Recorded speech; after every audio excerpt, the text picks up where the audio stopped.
भैया हम भोजपुरी गायक हिमांशु राजा बिनवंशी रउआ आप लोगों की गोड़ छू के प्रणाम करत। मेहंदी लगा के बिंदिया सजा के नेवढ़िया बाजार मिया जहिया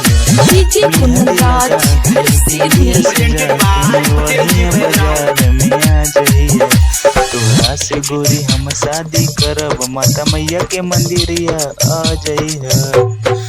घर से निकलिया रानी पति हमके मान के दिल के सुकून दिहा शादी हमसे करके चिंता जन करिए बाबू जल्दी हम आइब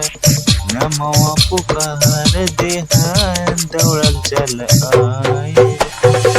तनिको न सोचा तनिको न बुझा अपन हमके बना लिहा घर से निकलिया रानी पति हमके मान के दिल के सुकून दिहा शादी हमसे करके।